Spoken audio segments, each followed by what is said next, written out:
Hello and welcome to week 3 of Pure Lifestyle. This week we wanted to discuss how to get back on track because it's just been Easter and we know that many of you will have had, I guess, like family time or maybe eaten a few extra calories and Easter eggs or bigger meals, maybe not gone to the gym, and how to deal with that and get back on track. I think the first thing with this is the mindset, isn't it? So, like, how to manage it mentally with the fact that, because the majority of people will think that they've gone off track, so then they'll continue to stay off track. And it's the reason why most people kind of fail, I suppose, on certain diets, whether that's diets they've done in the past or not, that they've just had one weekend where they've enjoyed themselves, and that's what it is, isn't it, at the end of the day, where you've enjoyed yourself, and then off the back of that, it's been really hard to get back into the gym on Tuesday, for example. It's been really hard to then be bothered to track your nutrition and so on. And I think sometimes people will put the blame on themselves for that and find themselves really demotivated when it's stuff that I've been through exactly the same kind of situation this week as well. So I think it's more so managing your expectations within it, isn't it? Yeah, and it's hard, but it's not having that sort of short-term mindset as well. So actually the damage you've done over the weekend, it doesn't matter really how crazy you went. It, in the grand scheme of things, is not a big deal. If you've been, trying to lose weight for a long time, you've been dieting for a long time, or even if you haven't, like, it's a short-term thing, and what's going to cause the most damage is not getting back on track straight after, or letting that sort of derail your progress. And the typical example people give is like, if you smashed a plate in your kitchen, you wouldn't then smash all your other plates. Or if you got a flat tire, you wouldn't then just slash all your other tires. Well, what's the point now? So it's kind of assessing where you're at and then getting back on track. And now, the tip I gave in the group today was that if you have sort of overindulged on the weekend, and this applies to any weekend or any holiday, where maybe you've eaten a bit more or you've eaten different foods or richer foods, the last thing we want you to do is weigh yourself the next day. So, like, don't weigh yourself on the Monday, because likely the scale will have gone up. Now, most of the weight that you've added on, so it's quite easy to add on, 5 pounds over the weekend if you've eaten a bit more, it's been richer, saltier food, you're retaining a lot of water, and there's more food volume in you. You could easily be up on the scales by 5 pounds. Now, that 5 pounds is not going to be 5 pounds of fat. It's probably going to be about 4.5 pounds of water and maybe half a pound of fat if you have overeaten. So it sort of comes back again to that relationship with the scale. And I say to most people that there's just no point weighing yourself. Get back on track, wait till the end of the week. So maybe weigh yourself on Friday if you want, or just wait till the next Monday. But give yourself some time and your body some time to sort of normalise and get back on track, and then weigh yourself, and you'll realise that actually the weight that you have put on, if any, isn't very much. Yeah, and do you know what? I told my group, and you'll like this, is that the majority of people over the weekend have gone and done the things that they've wanted to do when they've wanted to do them, probably chilled a little bit more than they would normally. Obviously, it's been nice weather, so that means people have got out a little bit more, which is great because you probably moved more. Mm-hmm. But it's easy to forget that as well, obviously, because you might have had more alcohol, more Easter eggs, more food or whatever.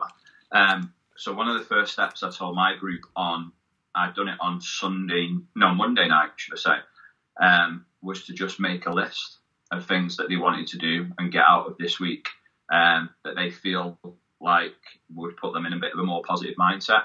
And I discussed this with a PT this morning, I didn't drastically turn around and tell them to change things. I just told them literally to make a list, find a bit of time, make a list of what you wanted to do.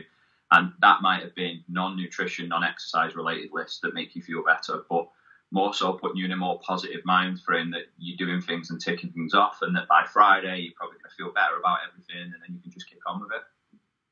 Yeah, and that's such a good tool because it's not you telling them, right, well, you've done that, so this week I want you to hit your calories, I want you to get to the gym 4 times, and I want you to get your steps in. Basically, that might be what they've said that they're going to do, but because it's come from them, or if you're a client, because it's come from you as a client, or as an individual trying to lose weight, it's so much more important. It's what we always talk about with goal setting as well. Like, I've got a woman at the moment, and she keeps asking me what I think her next goal should be. And I'm like, it doesn't matter what I think your next goal should be. Like, you're coming to me because you want me to help you reach your goals. Yeah. My opinion of your goals is pretty much irrelevant unless I think they're like dangerous for some reason. It shouldn't matter. It's what you want. And I think people sort of forget that, I should be losing weight. Well, no, not if that's not your goal, if that's not what you want to do. It has to come from you, or it's not going to work. And so you know what? Like you just said, generally the stuff that they've put down, because some of them have put them into the group to, like in the WhatsApp group or onto the Facebook group to keep them accountable. But some of the stuff they put down is like literally the stuff that we're doing in the week previously. It's not anything drastic, like I must go to the gym at 6 o'clock every single morning. It's I will try and get in 4 sessions this week, that being at home or in the gym. I will try and hit 10,000 steps a day, if possible, and I will track my food. A couple have put they will increase the amount of water they have, because obviously they didn't have much over the weekend. Probably replace that with beer. But yeah, honestly, it's not rocket science, some of the stuff, but as soon as you're ticking them things off day by day, you're going to feel so much better by Friday. And it's completely normal for you to feel a bit sluggish and a bit worse for wear coming into, especially yesterday. So yeah, that literally was the only thing I asked them to do of themselves. And with that, they've given themselves mini goals that feed into the big goals. And I think the biggest thing is like you've touched on, like, in the grand scheme of things, minimal damage has been done over 4 or 5 days. Like literally no damage has been done at all. So yeah. And I think the damage is done when that becomes a habit and it's every single weekend. But doing it now and again and enjoying yourself, and I think that's the main thing, is that you do go and enjoy yourself, and you don't feel over-restricted, you don't feel like you can't do that, or you've not sort of taken the fun away from that because you're so concerned about losing progress. Mm-hmm. You won't. It's your average over time that's going to dictate what your body composition is, not if you went out on Easter.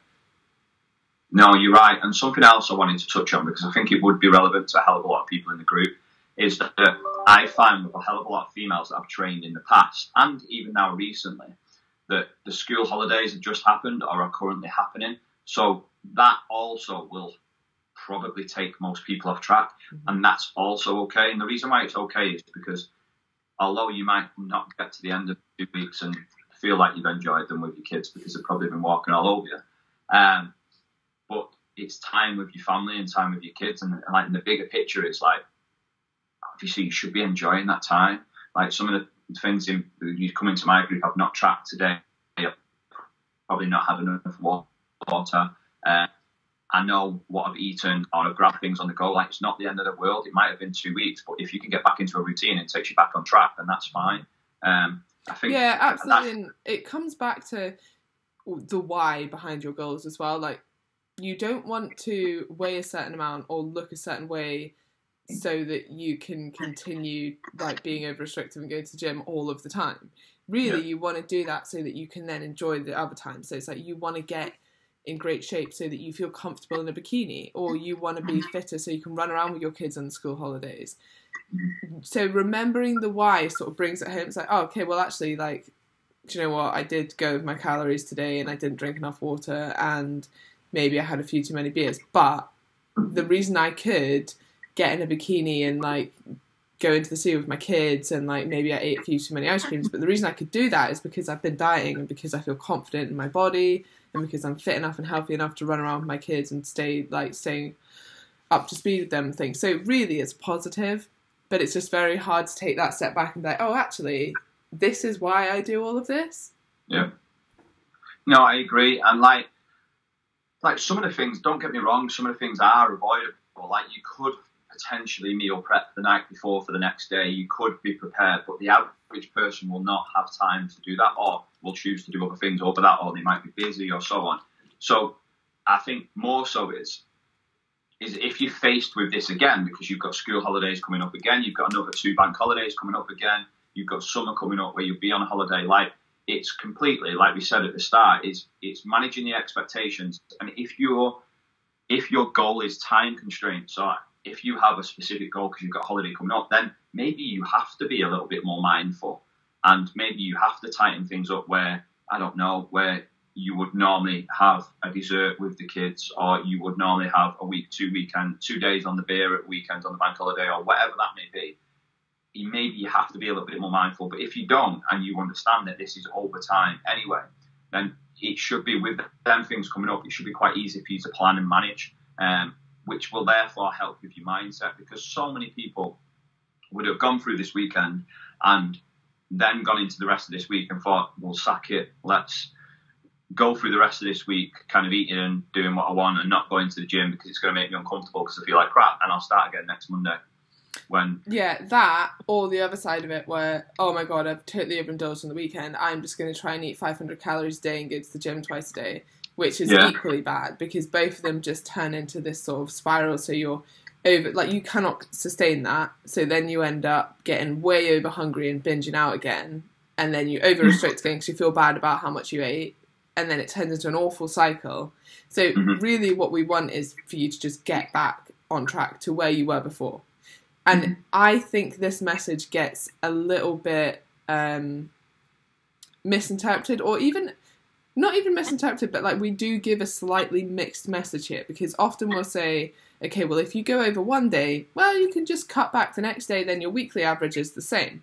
So if someone was trying to do that, you could quite easily see how they're like, oh God, I'm going to have to cut back to like 800 calories a day. Like, how am I going to do this? Then you end up over restricting and running into that cycle. So what I would say is that, if you've had a big weekend and you've been over, don't over restrict this week. If you've gone sort of way off track, don't over restrict. Get straight back onto the calories or onto the meal plans that you were on before, back to your routine, back to getting in the gym, and then just go from there. Like, a little hiccup is not going to hamper long-term progress. I suppose it's as complicated as you want it to be. And I think us as an industry can complicate things, like you just said, quite often. But hopefully, if you're on Pure Lifestyle, if you've done Pure Lifestyle before, you'll understand how to get back on track. Well, even if not. Yeah, it always comes back to, like, it's annoying, but it depends. And it's always context. There's no hard and fast rule, like, oh, if you eat over one day, then divide it up over the next 5 days and eat under those days. Like, yeah, in some instances that's a good thing to do. In other times that's absolutely not a good thing to do. And you just have to, like, I guess, speak to your coaches and get some advice, and then also just be a bit like rational and practical with yourself. If you've gone over your calories by 3,000 calories, you're not going to make that up in that week. However, over time you will, because you will go back into your deficit if fat loss is your goal, and you will lose fat. Yeah, and simply, and it's probably, I don't mean to patronise people, but do the stuff that is going to make you feel better about yourself. So, like, if that is to, although it's going to be fairly uncomfortable at first, is to go to the gym and get it out of the way because you've avoided it for 2 days, go and get it out of the way, even if it's for 20 minutes and half an hour, because you'll be in a better mind frame after that. You'll probably eat better. You'll be more mindful of the choices that you'll have. You'll probably move more because of it, and you will get back on track just for that one choice. So just do the stuff that makes you feel better. Yeah, I think in the same way that, like, one weekend of overindulgence can sort of spiral out into, like, just forgetting your whole diet and not going to the gym anymore. Actually, going to the gym can mean, oh, okay, well then if I've been to the gym, I'm going to eat well. If I'm eating well, I'm going to make sure I'm hydrated. Blah blah blah. I'm going to get enough sleep in.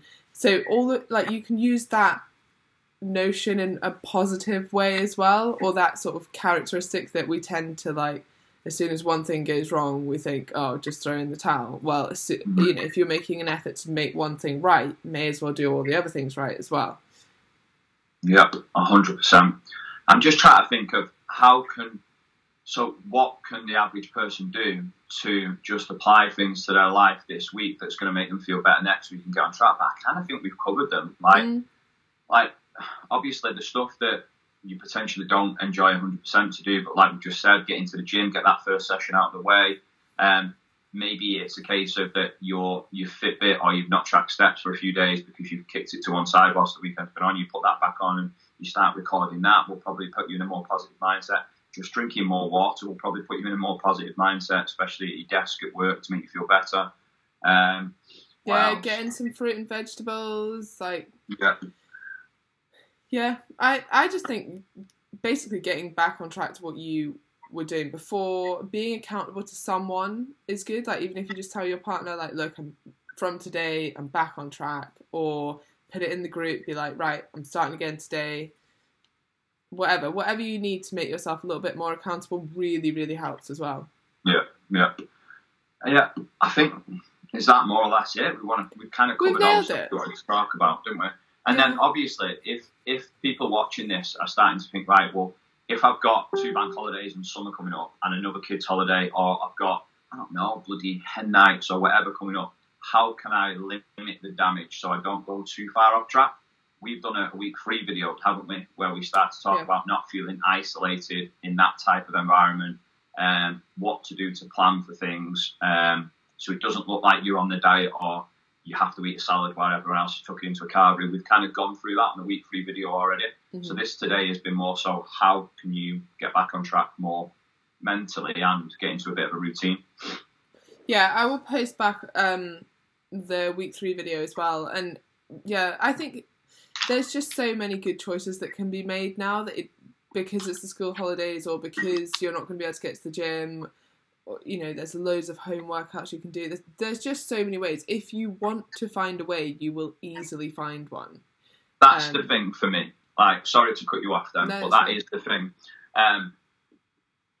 Like, even if your time is completely restricted, like, as much as a home workout can be a massive pain in the backside at times because it's in a comfortable environment, like, once you do 1 or 2 and get into a routine of them, like, you're going to feel tons better. So if you're currently stuck for time because the kids have gone back to school or whatever, like, whilst you're at work and you have to then go and pick them up after work and you're back into the whole work-school routine and you can't train till 8 o'clock at night and it's easy then to sit down in front of your favourite programme, maybe it is just a case of doing a 20-minute home workout that's in Pure Lifestyle, or if you need any more, then we can post them into your group.